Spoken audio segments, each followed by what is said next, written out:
Le livre du ciel, tome 21, 23 février 1927. Un fils qui aime son père réunit tous ses frères et sœurs et surprend le père. Privé de mon doux Jésus, je sentais mon pauvre cœur douloureusement broyé. Oh, comme il souffrait et gémissait. Et en faisant ma ronde habituelle, dans toute la création, pour suivre en elle les actes de sa volonté. Arrivé à la mer, j'appelai mon Jésus et je lui dis « Mon Jésus, viens, reviens, ta petite fille t'appelle dans la mer. Je t'appelle par le murmure dans l'immensité de l'eau. Je t'appelle dans l'éclair argenté des poissons. Je t'appelle avec la puissance de ta volonté qui s'étend dans cette eau. Si tu ne veux pas écouter ma voix qui t'appelle, écoute toutes les voix innocentes qui sortent de cette mer et qui t'appellent.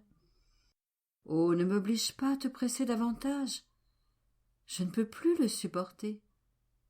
Mais hélas, malgré toutes les voix de la mer, Jésus n'est pas venu.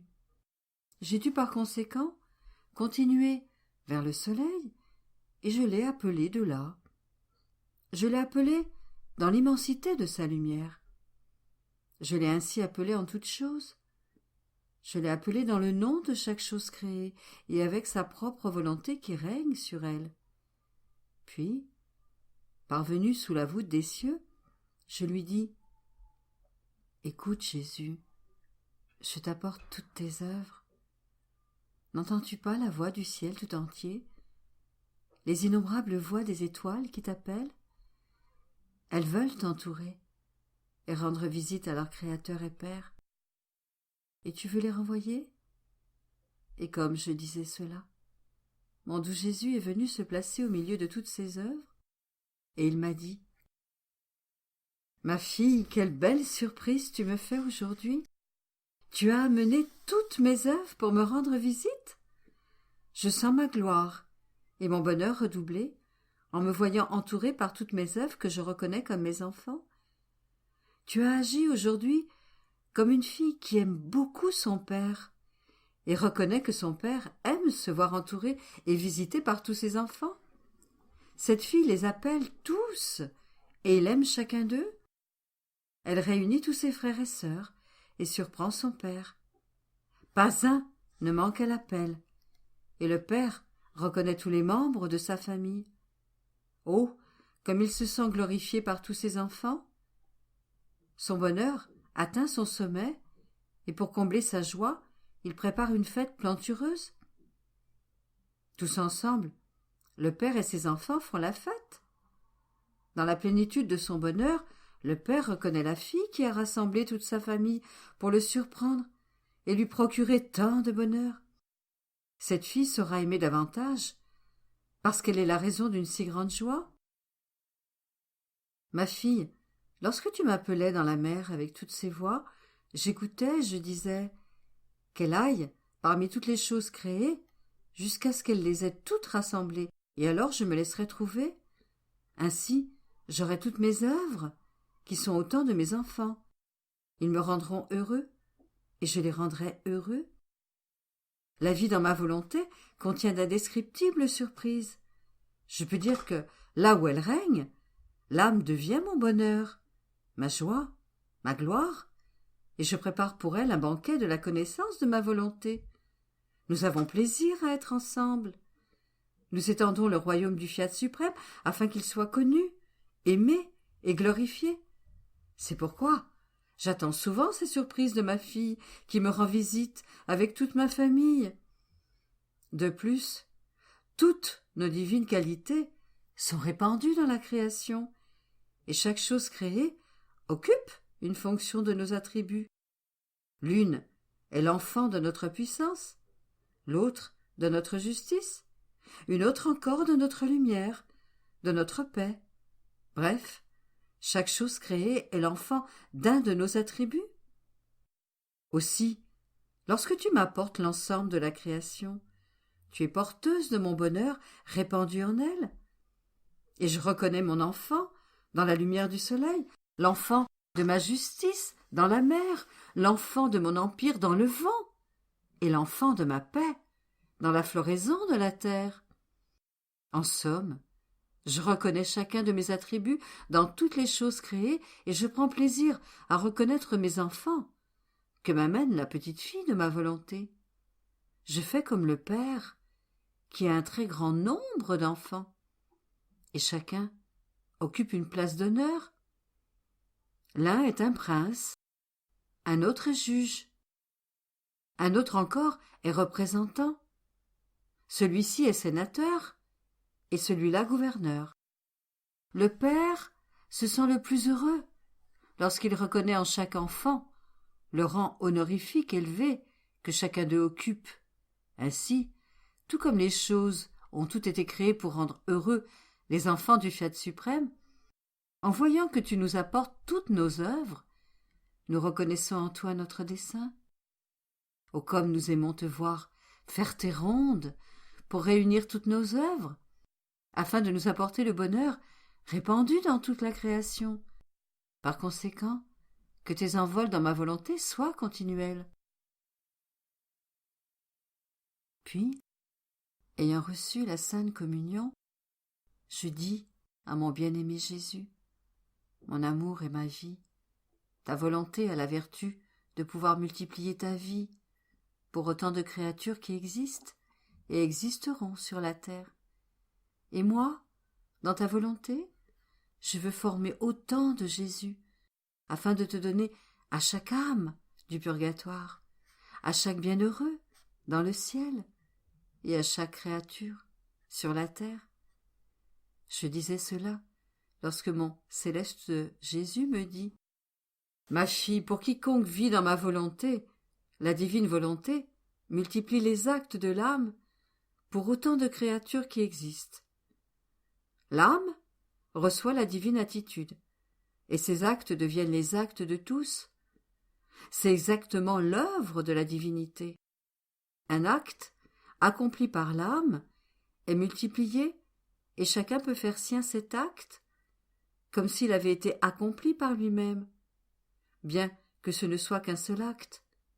L'âme, où règne ma volonté, se place dans la même condition que Dieu lui-même, que ce soit pour la gloire ou pour la souffrance, selon que la créature reçoive ou rejette cet acte. La gloire de cet acte peut apporter à chacun le bienfait et la vie de Jésus. Cet acte est grand, exubérant et infini. La souffrance de ce que toutes les créatures n'acceptent pas ce bien et que ma vie demeure suspendue sans apporter les bienfaits de ma vie divine est une souffrance qui surpasse toutes les souffrances. 26 février 1927. Là où règne ma volonté, elle forme 3 cordes d'or pures. La divine volonté apparaît dans toute la création. Mon aimable Jésus me fait souffrir en attendant son retour. Oh, comme ma petite âme se languit de lui, et à quoi se voit-elle réduite sans lui? Elle est comme une terre sans eau et sans soleil, qui meurt de soif, dans une obscurité si grande que je ne sais où faire un pas pour retrouver le seul qui puisse me donner de l'eau, étancher ma soif, et faire que le soleil se lève pour éclairer mes pas, afin de pouvoir trouver celui qui m'a quitté.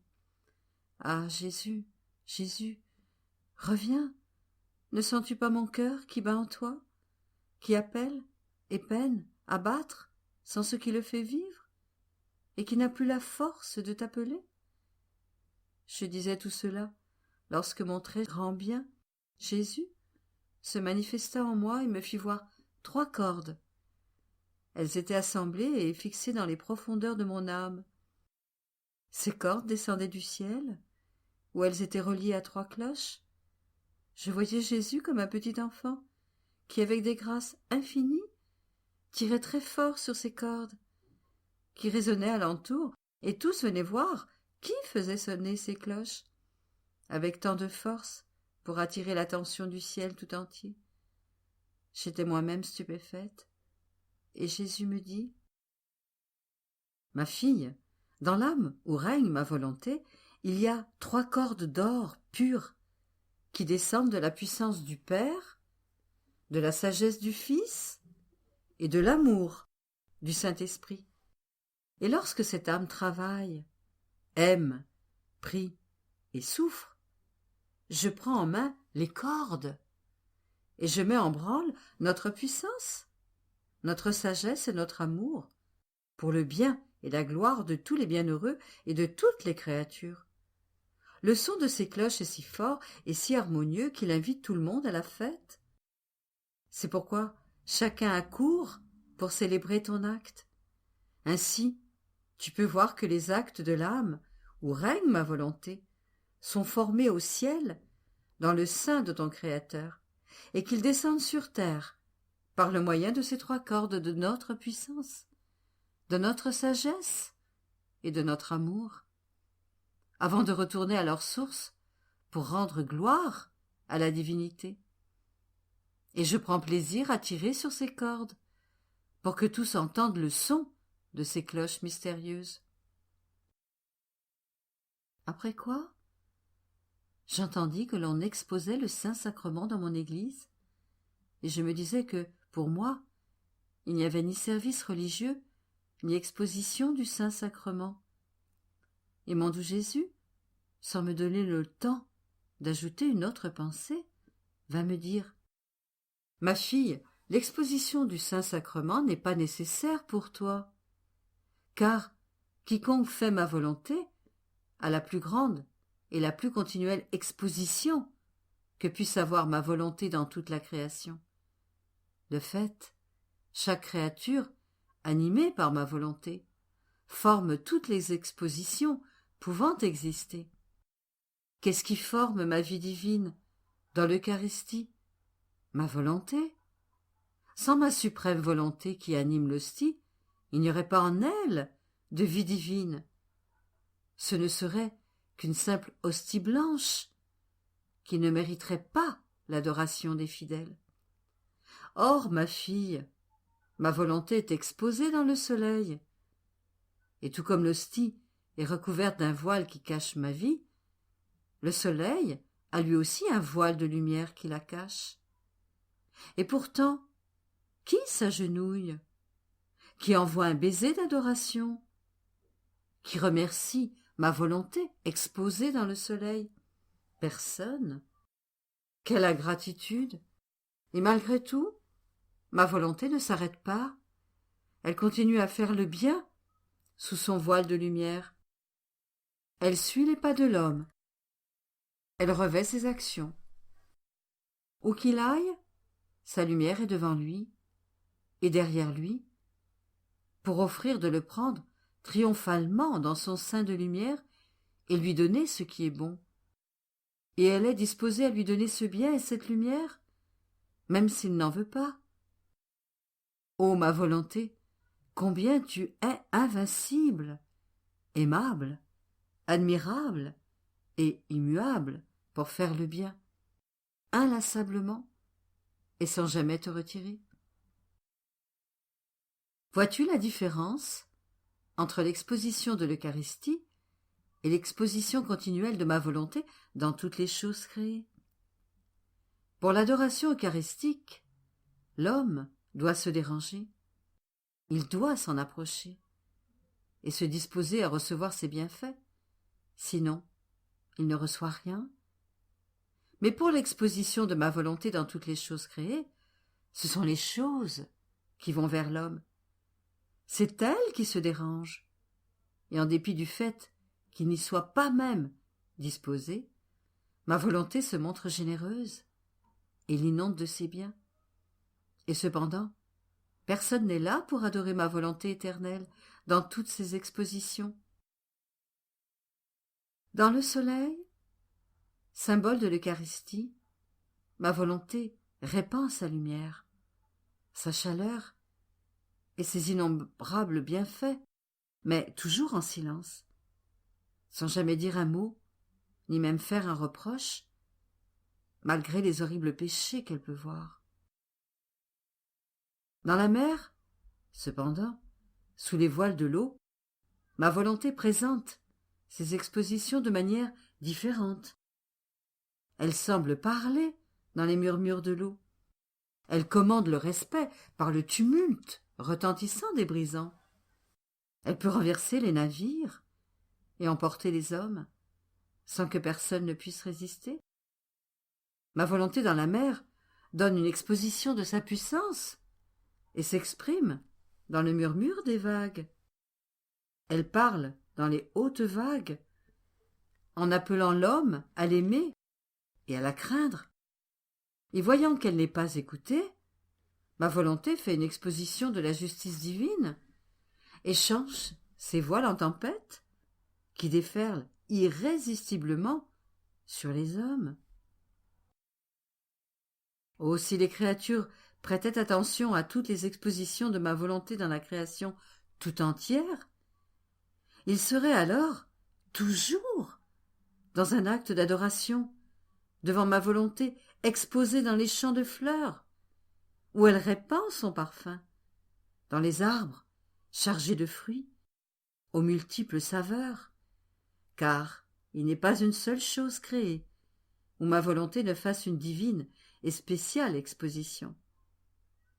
Et comme les créatures ne lui rendent pas les honneurs auxquels ma volonté a droit dans la création, c'est à toi qu'il revient de maintenir l'adoration perpétuelle du fiat suprême, exposé dans toute la création. Tu es ma fille, celle qui s'offre comme adoratrice perpétuelle de cette volonté, qui n'a pour l'instant personne pour l'adorer, et qui ne reçoit pas d'échange d'amour de la part des créatures. 3 mars 1927. L'âme, qui laisse régner la divine volonté, appelle Dieu pour travailler avec elle. Les actions de l'âme, offertes à Dieu, sont purifiées. J'offrais mes petits actes, en hommage d'adoration et d'amour à la suprême volonté, et je me disais, est-il vrai que tout ce que fait l'âme qui vit dans la divine volonté est fait par Dieu lui-même?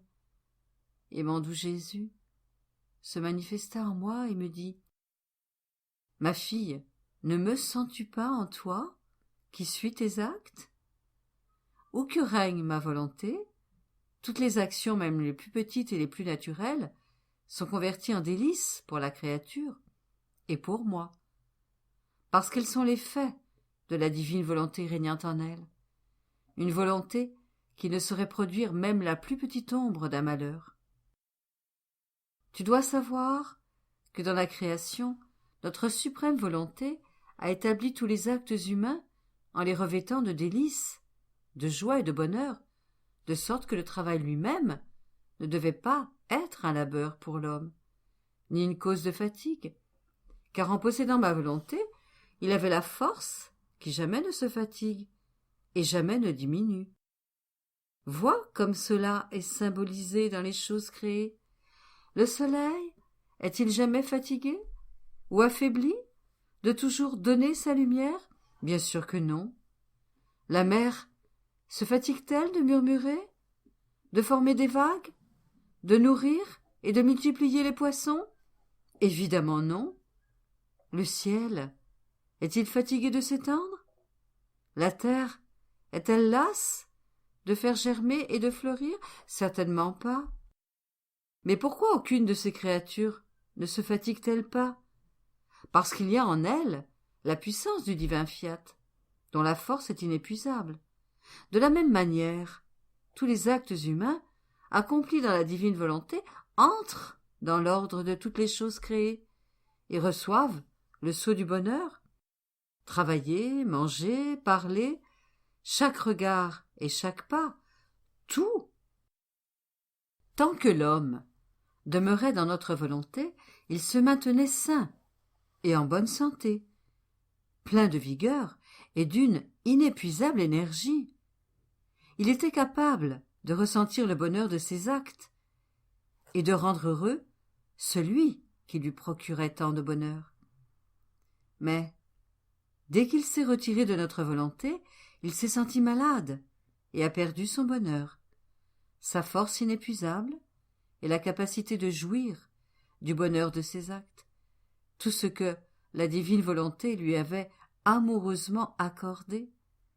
C'est ce qui se passe également entre une personne qui est en bonne santé et une autre qui est malade. La première mange avec plaisir, travaille énergiquement et aime s'amuser, parler et marcher. Celle qui est malade déteste manger, n'a pas la force de travailler, s'ennuie, ne trouve aucun plaisir à marcher et à parler, tout l'importune. Sa maladie a transformé sa nature humaine et ses actions en souffrance. Imagine à présent que ce malade retrouve la santé, récupère ses forces et retrouve plaisir à tout ce qu'il fait. La raison de sa maladie était d'être sorti de ma volonté. En lui permettant de régner à nouveau, il retrouvera l'ordre du bonheur de ses actes et permettra à la divine volonté d'y prendre place. En offrant son travail, la nourriture qu'il prend et tout ce qu'il fait, le délice que ma volonté a placé dans ses actes humains ressurgit et s'élève jusqu'à son Créateur pour lui rendre la gloire et la joie qu'il avait disposée dans ses actes. C'est pourquoi l'âme, où règne ma volonté, m'appelle non seulement pour travailler avec elle, mais elle me donne en plus l'honneur et la gloire de cette joie, dont nous avons revêtu tous les actes humains. Même si la créature ne possède pas la plénitude de l'unité de la lumière de ma volonté, pourvu qu'elle offre tous ses actes à son Créateur en hommage et en adoration, étant donné que la créature est le malade et non pas Dieu, Dieu recevra la gloire du bonheur de ses actes humains.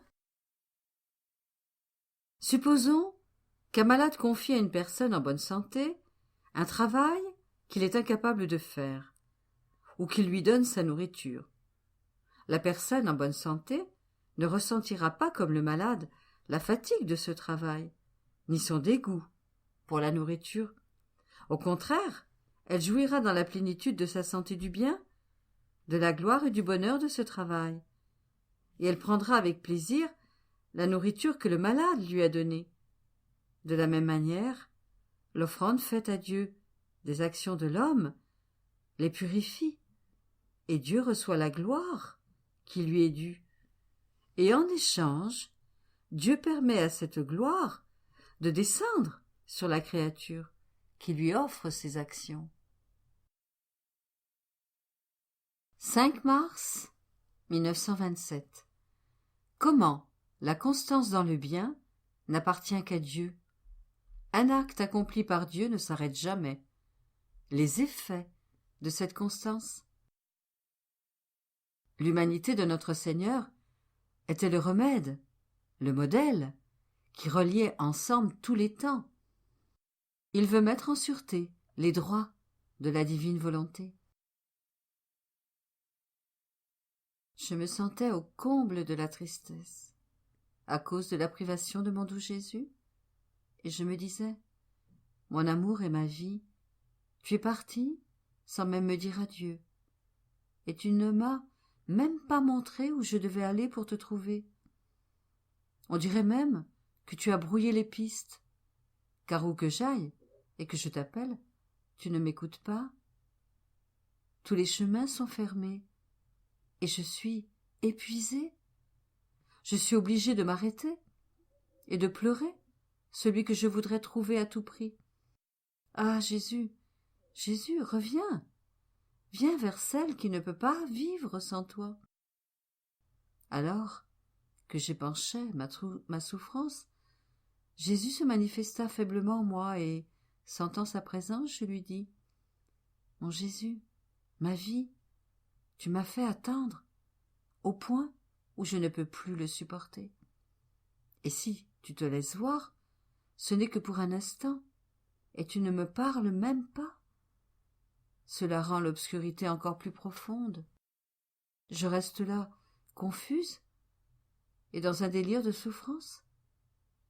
Je te cherche, je t'appelle, mais c'est en vain que je t'attends. » Et Jésus, éprouvant de la compassion pour moi, me dit: « Ma fille, n'aie pas peur, je suis ici avec toi. Mon désir est que tu ne quittes jamais ma volonté, et que tu poursuives tes actes sans jamais quitter les limites du royaume du Fiat suprême. C'est ce qui te donnera la constance, qui te fera la ressemblance de ton Créateur, alors qu'un acte a la vertu de continuer sans fin. Un acte ininterrompu n'appartient qu'à Dieu, et ces actes ne connaissent pas d'interruption. Par conséquent, notre constance est inébranlable, et notre immensité qui s'étend partout rend nos actes ininterrompus. Et partout où nous allons, nous trouvons notre constance, qui nous rend le plus grand honneur, nous fait reconnaître comme l'être suprême, le Créateur de toutes choses, en qui tout subsiste sans fin. Ma fille, la constance a une nature divine, et elle est un don divin. Il est donc juste que nous donnions cette participation et cette dot à celle qui doit être la fille de notre divin Fiat, et qui doit vivre dans notre royaume. Ainsi, en poursuivant sans interruption tes actes dans la divine volonté, tu montres que tu es déjà en possession du don de notre constance. Combien de choses nous dit la constance? Elle dit que l'âme n'agit que pour Dieu. Elle dit que l'âme agit avec raison et avec un pur amour, et non avec passion et par intérêt personnel. Cette âme est consciente et sait le bien qu'elle fait. Par conséquent, sois constante dans tes actes, et tu auras toujours notre divine constance dans tes œuvres. Je continuai ensuite mes actes dans la suprême volonté et, arrivant au point où je suivais les actes de Jésus, depuis le temps de sa conception dans le sein de la Vierge Immaculée jusqu'à sa mort sur la croix, mon adorable Jésus se fit entendre à nouveau et me dit: « Ma fille, mon humanité est venue sur terre afin de réunir le passé. Lorsque dans la création, la plénitude de ma volonté régnait dans l'homme, tout lui appartenait. L'homme avait son royaume partout avec lui, ainsi que sa vie divine, opérante. En moi était enclose la plénitude de ma divine volonté, et en la reliant au temps présent, je devins le modèle, le premier à former le remède, le secours et les enseignements nécessaires à la guérison des créatures. Puis je réunis les descendants d'Adam à la plénitude de cette divine volonté qui régnait au commencement de la création. Ma venue sur terre était ce qui reliait et réunissait tous les temps, le remède qui formait ce lien, afin de permettre au royaume du divin Fiat de régner à nouveau parmi les créatures. Ma venue était le modèle que je laissais pour que chacune en le suivant puisse demeurer dans les liens que je créais pour elle. C'est pourquoi je t'ai parlé de ma venue sur terre, avant de te parler de ma volonté. Je t'ai parlé de ce que j'ai fait et souffert pour vous donner les remèdes et le modèle de ma vie. Puis je t'ai parlé de ma volonté. Ce sont des liens que j'ai formés en toi et dans lesquels j'ai formé le royaume de ma volonté. Comme preuve de cela, il y a la connaissance que je t'ai manifestée sur ma volonté, sur sa souffrance de ne pas régner en plénitude parmi les créatures, et tous les bienfaits promis aux enfants de son règne. J'ai ensuite continué à prier, et je me sentais un peu somnolente, lorsque j'ai soudain entendu quelqu'un parler à voix haute en moi. J'ai bien regardé, et j'ai vu que c'était mon Jésus bien-aimé, les bras étendus, comme pour m'embrasser. Il me dit d'une voix forte: « Ma fille, je ne te demande rien, sinon d'être la fille la mère et la sœur de ma volonté, et de mettre en sûreté en toi ses droits, son honneur et sa gloire. » Il disait cela d'une voix forte, puis, baissant le ton et m'embrassant, il me dit: « La raison, ma fille, pour laquelle je veux mettre en sûreté les droits de mon éternel fiat, c'est que je veux enclore la très sainte Trinité en ton âme. Et seule notre divine volonté peut nous procurer l'endroit et la gloire qui soient dignes de nous. Ensuite, grâce à elle, nous pourrons répandre en toi tout le bien de la création et rendre les choses encore plus belles, parce qu'avec notre volonté dans l'âme, nous pouvons tout faire. Sans notre volonté, il nous manquerait la demeure où résider pour répandre nos œuvres, et n'étant pas libres, nous resterions dans nos célestes demeures. Il en va comme d'un roi qui aime excessivement un de ses sujets. Il veut venir vivre avec lui dans sa pauvre hutte, mais il veut être libre. Il veut disposer dans cette pauvre hutte tous ses avoirs royaux. Il veut commander. Il veut partager avec son sujet ses mets délicats et tout ce qui est bon.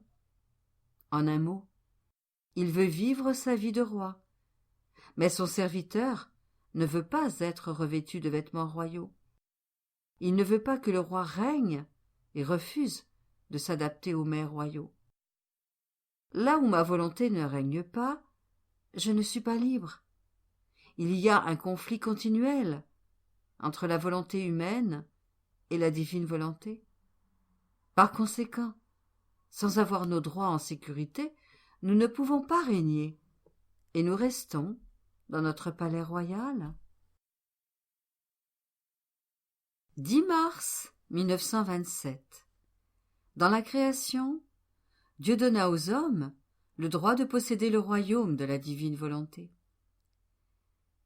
Comme d'habitude, je suivais les actes de la volonté suprême dans la création.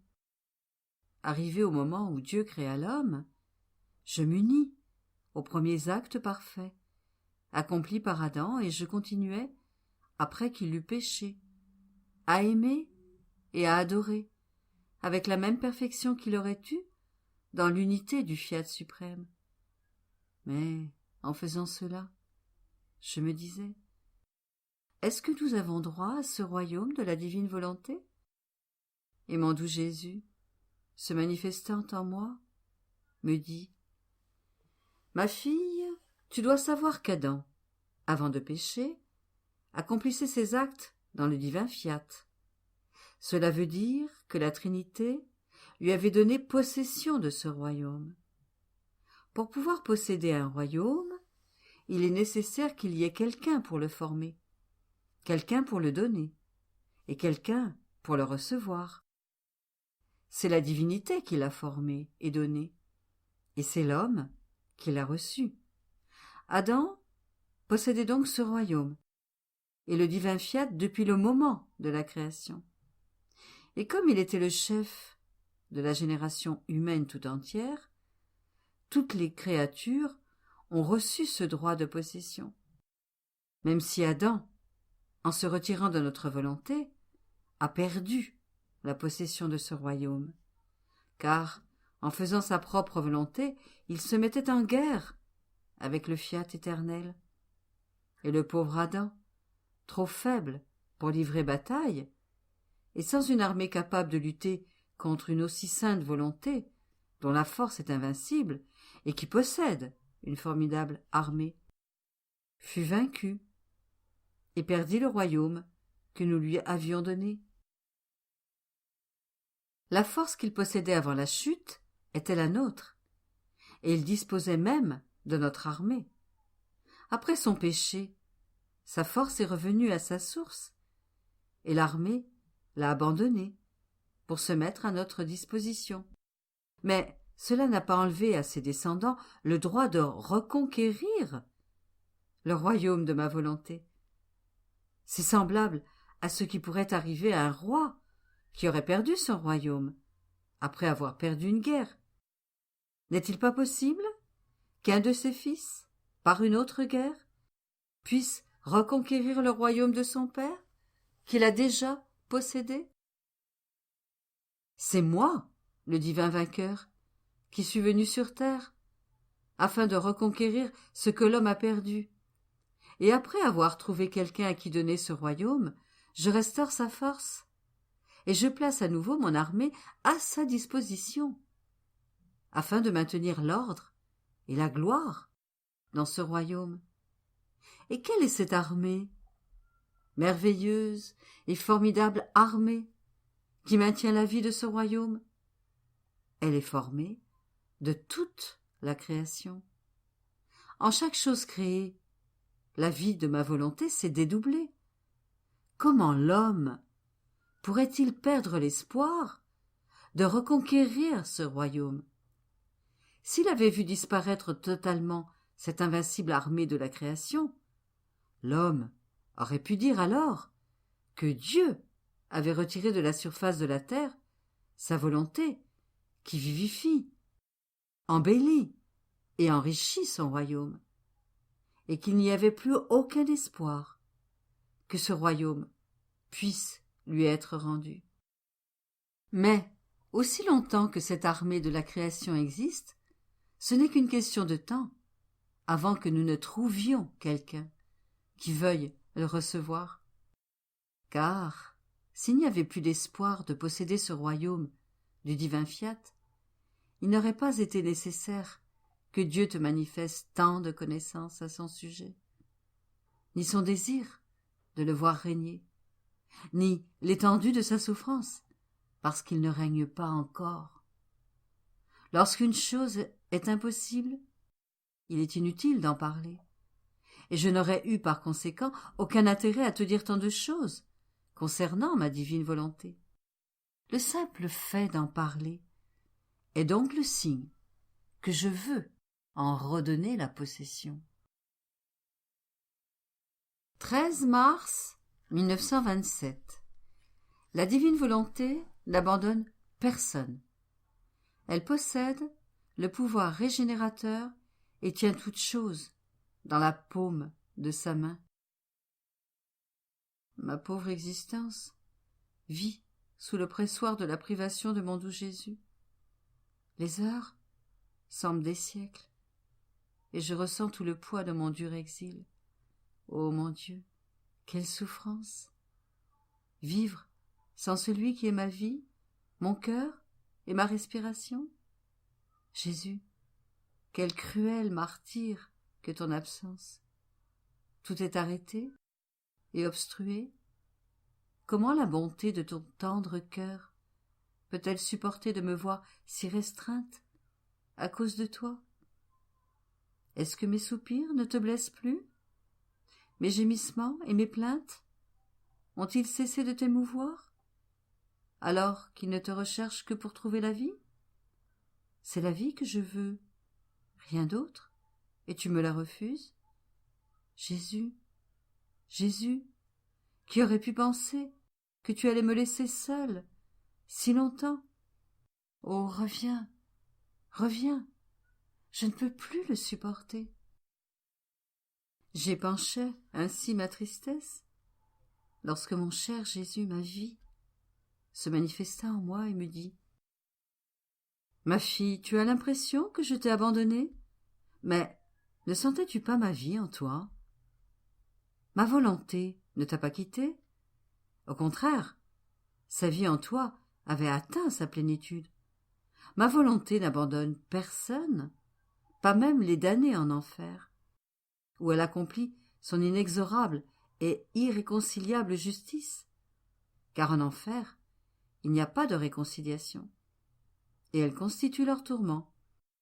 Il est juste que quiconque n'en a pas voulu pour être aimé, ravi et glorifié, la reçoive pour en être tourmenté. Ma volonté n'abandonne personne, que ce soit au ciel, sur terre ou en enfer. Elle a toutes choses dans la paume de sa main, et rien ne peut lui échapper, que ce soit l'homme, le feu, l'eau, le vent ou le soleil. Elle régit et étend sa vie partout, règne et domine sur toute chose. Si elle n'abandonne rien et revêt toute chose, comment pourrait-elle jamais quitter sa fille première-née, en qui son amour, sa vie et son règne sont centralisés? Ma divine volonté s'étend partout et règne sur tout. Mais si la créature l'aime, ma volonté devient alors tout amour, et elle donne son amour. Si la créature la veut comme vie, ma volonté forme en elle sa vie divine. Et si la créature veut son règne, elle forme son royaume dans la créature. Ma volonté déploie ses actes selon les dispositions des créatures.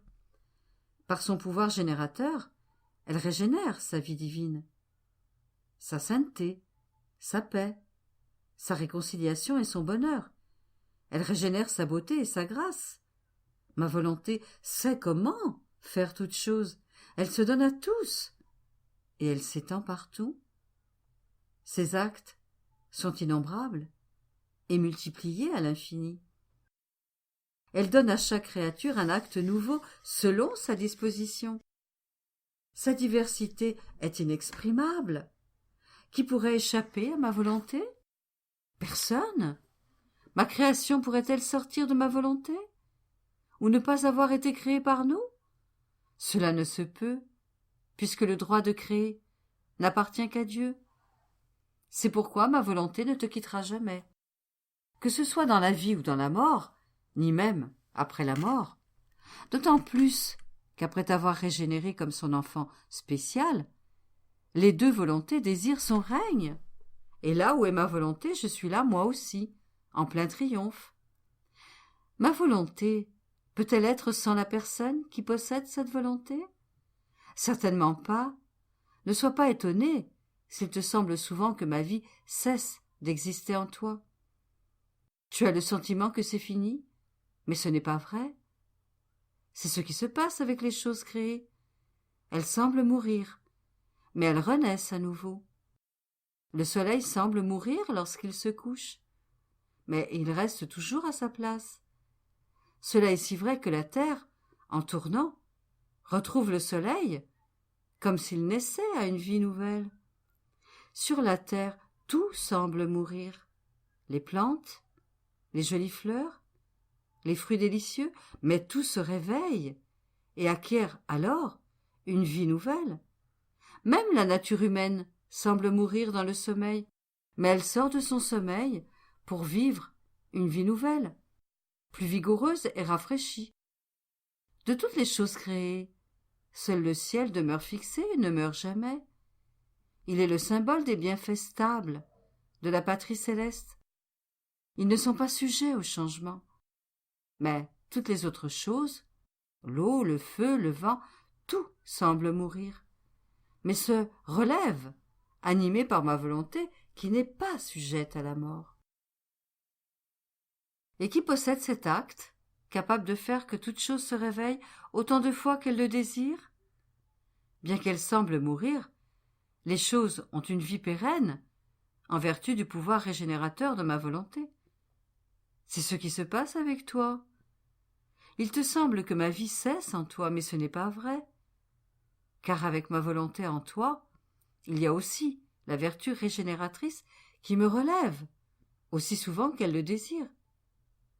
Là où se trouve mon fiat, il ne peut y avoir de mort, ni de bienfait qui soit temporaire, mais il y a la vie pérenne, qui n'est pas sujette à la mort.